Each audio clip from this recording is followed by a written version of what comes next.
Assalamualaikum warahmatullahi wabarakatuh. Sebelumnya, kami ucapkan terima kasih kepada Bapak Nur Cahyadi, SST MM, selaku dosen pengampu mata kuliah kewirausahaan, dan juga tak lupa saya ucapkan terima kasih kepada teman-teman semua yang sudah meluangkan waktunya untuk hadir dalam diskusi perkuliahan hari ini. Sebelumnya, izinkan kami dari kelompok 6 ingin memperkenalkan diri terlebih dahulu.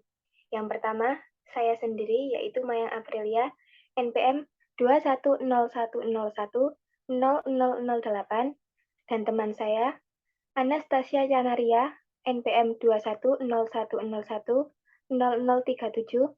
Yang kedua, Kurnia Novalita Rahmawati, NPM 2103010078. Dan yang terakhir yaitu Cindy Dwi Arvani, NPM 2103011107. Di sini kami ingin mempresentasikan hasil diskusi kami yang berjudul Sumber Pendanaan dan Manajemen Keuangan, Strategi Pengembangan Usaha.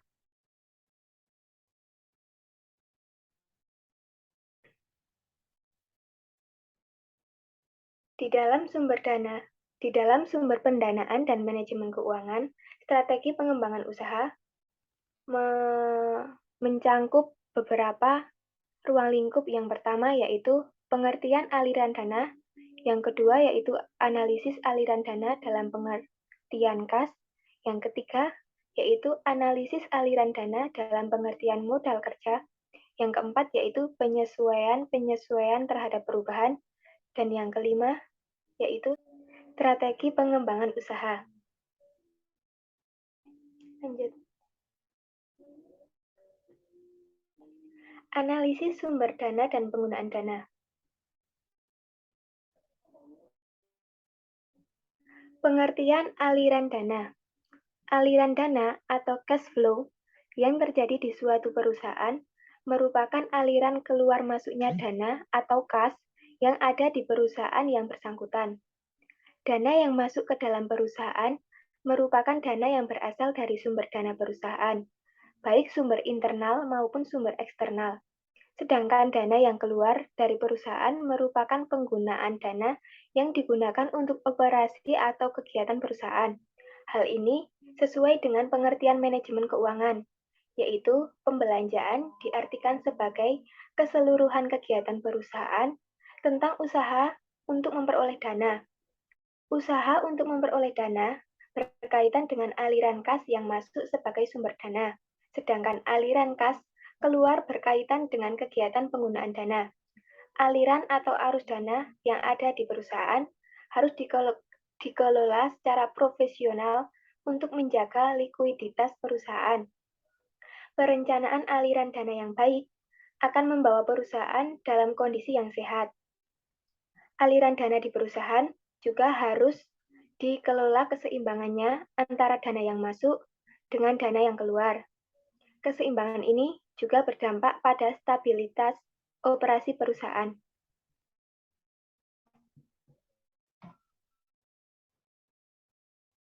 Yang selanjutnya yaitu analisis aliran dana dalam pengertian kas. Aliran dana dalam pengertian kas merupakan aliran kas masuk atau sumber dana dan aliran kas keluar atau penggunaan dana yang langsung mempengaruhi besarnya kas yang berasal dari laporan neraca dan laba rugi. Untuk itu, kita perlu meneliti laporan neraca dan laba rugi yang diperbandingkan mengenai unsur pos mana saja yang memperbesar kas dan unsur mana saja yang memperkecil kas di antaranya. Yang pertama, yaitu unsur-unsur yang memperbesar kas, dan yang kedua, yaitu unsur-unsur yang memperkecil kas, dan yang terakhir yaitu analisis laporan, sumber, dan penggunaan kas. Selanjutnya akan dijelaskan oleh teman saya.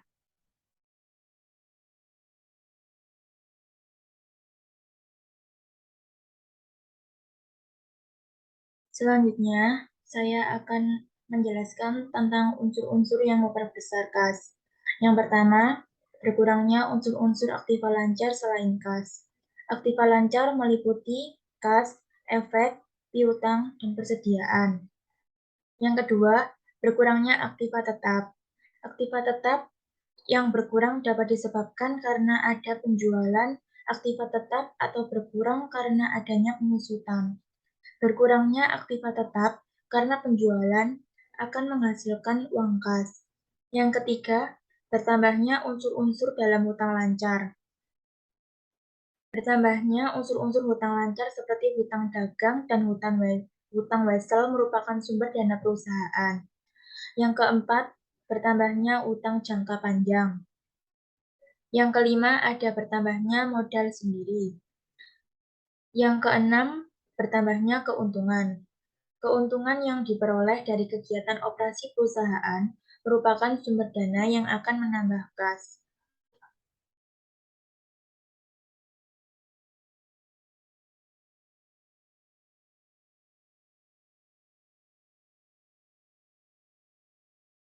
Slide selanjutnya berisi tentang unsur-unsur yang memperkecil kas. Yang pertama, ada bertambahnya unsur-unsur aktiva lancar selain kas. Bertambahnya aktiva lancar seperti efek, piutang, dan persediaan akan mengurangi atau memperkecil kas. Yang kedua, bertambahnya aktiva tetap. Aktiva tetap yang bertambah dapat disebabkan karena ada pembelian. Bertambahnya aktiva tetap karena pembelian memerlukan uang kas, sehingga bertambahnya aktiva tetap tersebut merupakan unsur yang memperkecil kas atau sebagai penggunaan dana. Yang ketiga, ada berkurangnya hutang lancar.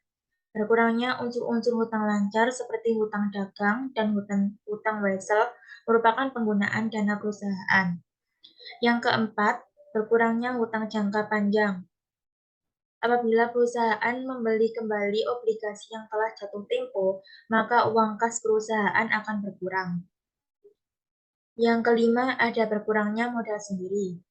Jika perusahaan membeli kembali saham biasa atau saham preferen, maka diperlukan sejumlah kas.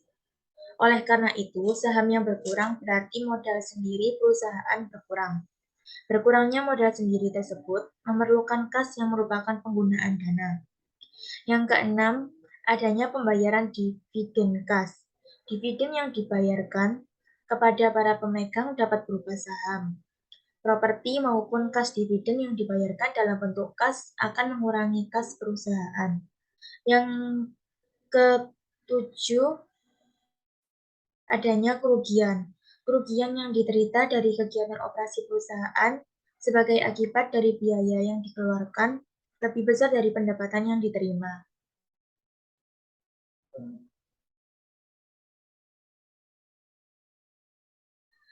Slide selanjutnya berisi tentang analisis laporan sumber dan penggunaan kas.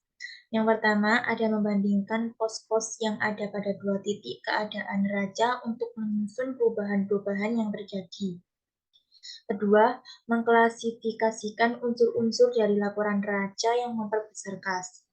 Yang ketiga, mengklasifikasikan unsur-unsur dari laporan neraca yang memperkecil kas. Yang keempat, mengklasifikasikan unsur-unsur dari laporan laba rugi yang menyebabkan kenaikan kas atau penurunan kas. Yang kelima, ada menggabungkan semua informasi yang memperbesar dan memperkecil kas tersebut di atas ke dalam laporan sumber dan penggunaan kas. Yang keenam, membuat analisis aliran kas mengenai sumber dan penggunaan kas.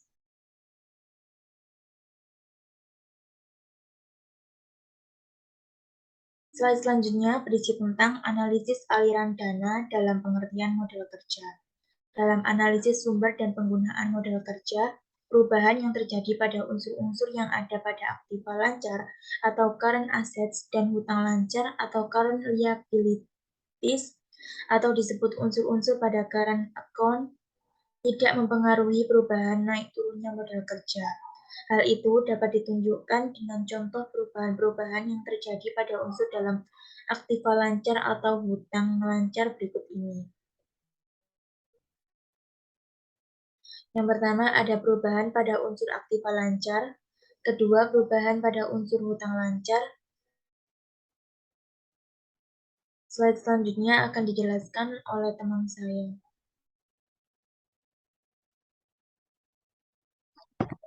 Slide selanjutnya yang akan saya jelaskan adalah materi tentang sumber-sumber modal kerja. Perubahan unsur-unsur dari laporan neraca dan laporan laba rugi yang merupakan sumber modal kerja menyebabkan modal kerja perusahaan bertambah. Unsur-unsur tersebut meliputi: 1. Berkurangnya aktiva tetap. Berkurangnya aktiva tetap ini kemungkinan karena dijual atau karena depresiasi. Penjualan aktiva tetap akan menambah uang kas, sehingga akan menambah modal kerja. Demikian pula depresiasi aktiva tetap. Depresiasi ini merupakan aliran kas masuk yang akan menambah modal kerja perusahaan. Yang kedua, bertambahnya hutang jangka panjang.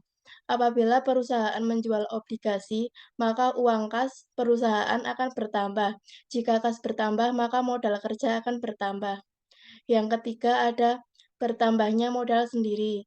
Jika perusahaan berbentuk perseroan terbatas atau PT, modal sendiri dapat berupa saham biasa, saham preferen, cadangan-cadangan, dan laba ditahan. Perusahaan yang menjual sahamnya untuk menambah modal sendiri akan mendapatkan uang kas sebagai sumber modal kerja tersebut. Yang keempat, bertambahnya keuntungan dari operasi perusahaan. Keuntungan atau laba yang diperoleh dari kegiatan operasi perusahaan merupakan modal kerja karena keuntungan tersebut akan menambah kas. Keuntungan yang menambah kas tersebut adalah keuntungan yang ditahan atau keuntungan yang akan dibagi kepada pemilik perusahaan atau para pemegang saham. Oleh karena itu, apabila ada kenaikan laba ditahan, maka di dalamnya terdapat tambahan kas yang merupakan sumber modal kerja.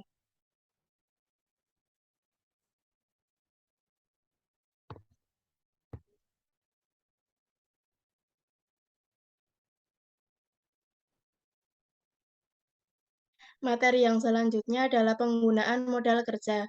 Perubahan unsur-unsur dari laporan neraca dan laporan laba rugi yang merupakan penggunaan modal menyebabkan modal kerja perusahaan berkurang. Unsur-unsur tersebut meliputi: 1. Bertambahnya aktiva tetap. Aktiva tetap yang bertambah dapat disebabkan karena ada pembelian. Bertambahnya aktiva tetap karena pembelian memerlukan uang kas, sehingga bertambahnya aktiva tetap tersebut merupakan unsur yang memperkecil kas sebagai penggunaan modal kerja. Yang kedua, berkurangnya hutang jangka panjang. Apabila perusahaan membeli kembali obligasi yang telah jatuh tempo atau melunasi hutang jangka panjangnya, maka uang kas perusahaan akan berkurang. Berkurangnya hutang jangka panjang dalam hal ini merupakan penggunaan modal kerja. Yang ketiga, berkurangnya modal sendiri. Seperti halnya obligasi, jika perusahaan membeli kembali saham biasa atau saham preferen, maka diperlukan sejumlah kas. Oleh karena itu, saham yang berkurang berarti modal sendiri perusahaan juga berkurang. Berkurangnya modal sendiri tersebut memerlukan kas yang merupakan penggunaan modal kerja. Yang keempat, adanya pembayaran dividen kas. Dividen yang dibayarkan kepada para pemegang saham terdapat berupa saham, properti, maupun kas.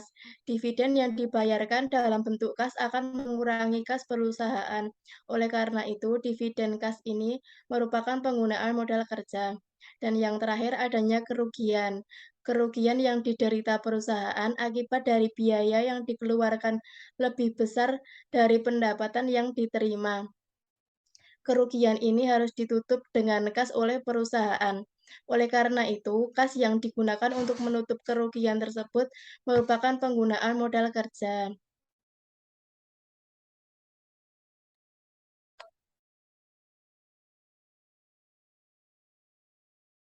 Materi yang selanjutnya adalah analisis laporan sumber dan penggunaan modal kerja. Untuk menyusun laporan sumber dan penggunaan modal kerja ini, langkah-langkahnya adalah sebagai berikut.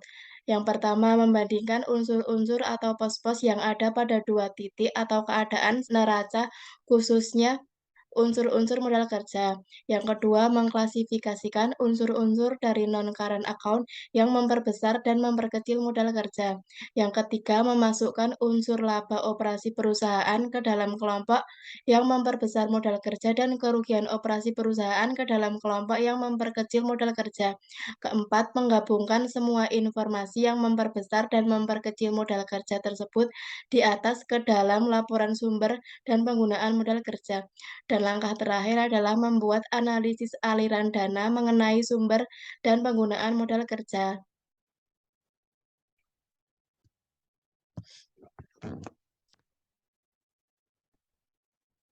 Penyesuaian terhadap perubahan.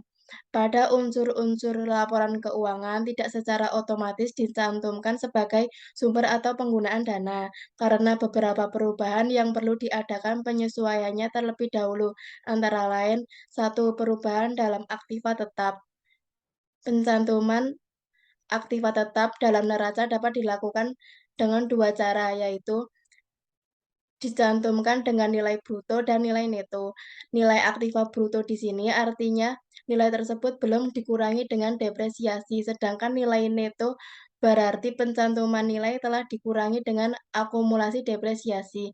Biasanya nilai aktiva dicantumkan dengan nilai bruto, kemudian di bawahnya dicantumkan pula besarnya akumulasi depresiasinya. Perbedaan pencantuman nilai aktiva tersebut akan mempengaruhi besarnya perubahan aktiva tetap yang akan digunakan untuk menganalisis sumber-sumber dan penggunaan dana.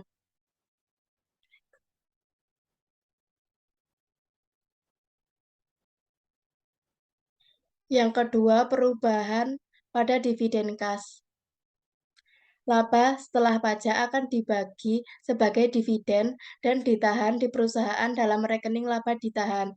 Kenaikan laba ditahan menunjukkan adanya laba perusahaan tahun berjalan yang tidak dibagi, sedangkan penurunan laba ditahan menunjukkan adanya penggunaan laba tersebut, misalnya untuk menutup adanya kerugian perusahaan. Dalam laporan keuangan, pembayaran dividen biasanya tidak dicantumkan dalam neraca. Pembayaran dividen ini dijelaskan tersendiri dalam laporan penjelas. Materi selanjutnya akan dijelaskan kepada rekan saya.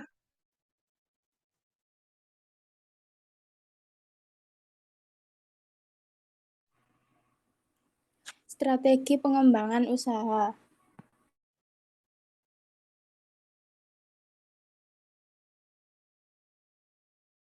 Pengertian strategi yaitu strategi adalah suatu proses yang direncanakan untuk mencapai sasaran perusahaan dalam jangka waktu yang panjang.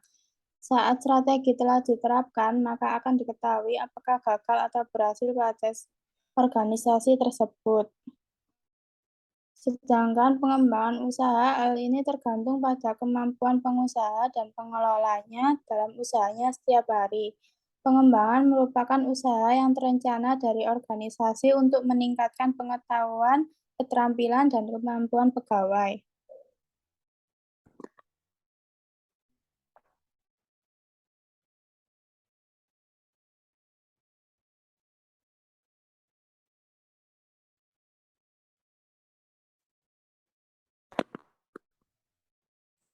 Tahapan pengembangan usaha. Dalam melakukan kegiatan pengembangan usaha, seseorang wirausaha pada umumnya melakukan pengembangan kegiatan usaha tersebut melalui tahap-tahap pengembangan usaha sebagai berikut. Yang pertama adalah memiliki ide usaha awal. Seorang wirausaha berasal dari suatu ide usaha. Ide usaha yang dimiliki seorang wirausaha ini dapat berasal dari berbagai sumber. Ide usaha ini dapat muncul setelah melihat keberhasilan bisnis orang lain dengan pengamatan. Selain itu, ide usaha juga dapat timbul karena adanya sense of business yang kuat dari seorang wirausaha.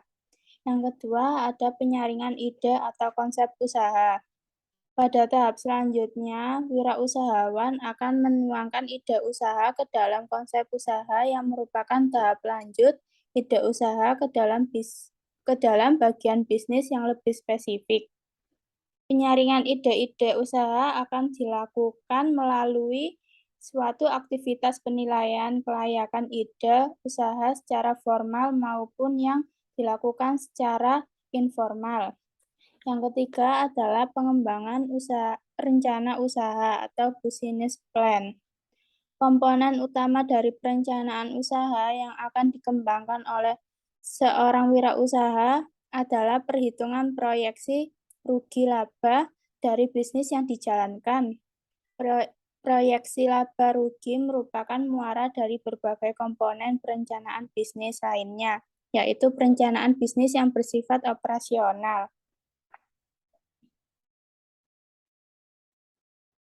Dalam penyusunan rencana usaha business plan, para wirausahawan memiliki perbedaan yang dalam membuat rencana usaha. Yang terakhir adalah implementasi usaha dan pengendalian. Usaha rencana yang telah dibuat dengan baik secara rinci maupun global maupun tidak, selanjutnya akan diimplementasi dalam pelaksanaan usaha. Rencana usaha akan menjadi panduan bagi dalam pelaksanaan usaha yang akan dilaksanakan oleh seorang wirausaha. Dalam kegiatan implementasi rencana usaha, seorang wirausahawan akan menggerakkan berbagai sumber daya yang dibutuhkan seperti modal, material, dan tenaga kerja untuk menjalankan kegiatan usahanya. Mengidentifikasi tahapan sangat penting dalam pengembangan usaha dan kapan hal tersebut akan terjadi. Kadang kita perlu membahas tahapan-tahapan yang sudah dilakukan sehingga pengkaji memahami seberapa cepat usaha telah berkembang sampai pada titik persiapan rencana tersebut.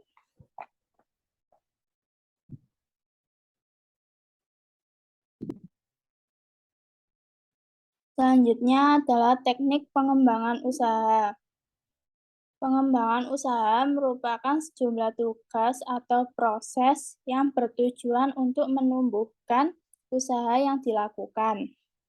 Pengembangan usaha dapat dilakukan dengan berbagai cara, yaitu diantaranya adalah yang pertama perluasan skala usaha.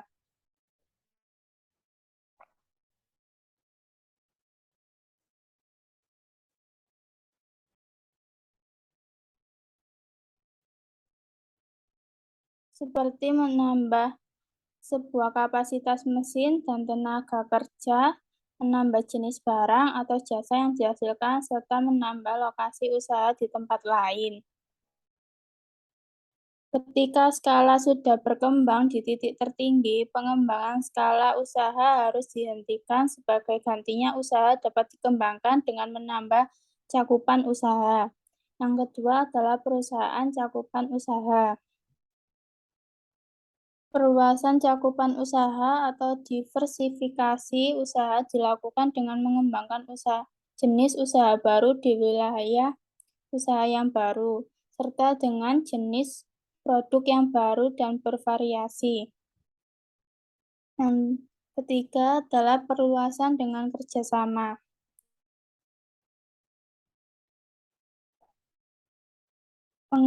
Penggabungan dan ekspansi baru, ada beberapa jenis usaha dengan cara lain, yaitu ada cara joint venture, yaitu joint venture adalah bentuk kerjasama beberapa usaha dari negara yang berbeda menjadi satu perusahaan untuk mewujudkan konsentrasi kekuatan yang padat. Yang kedua ada merger. Merger adalah proses penggabungan dan dua perseroan menjadi satu perusahaan. Salah satunya perusahaan tersebut akan tetap berdiri dengan nama yang sama, sementara perusahaan yang lain akan hilang dan kekayaan menjadi milik perusahaan yang baru. Yang ketiga, akuisisi atau holding company, yaitu penggabungan beberapa perusahaan dengan salah satu perusahaan yang bertujuan untuk memiliki saham dari perusahaan yang lain dan bisa mengatur perusahaan tersebut. Dan selanjutnya adalah sindikat. Sindikat adalah kerjasama antara beberapa orang bermodal untuk mendirikan perusahaan yang besar. Dan yang terakhir adalah kartel. Kartel merupakan kesepakatan tertulis antara beberapa perusahaan yang sejenis untuk mengatur dan mengendalikan berbagai hal dengan tujuan menekan persaingan dan meraih keuntungan.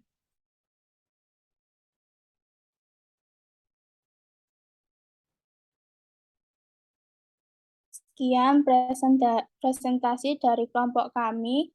Mohon maaf jika ada salah kata. Wassalamualaikum warahmatullahi wabarakatuh.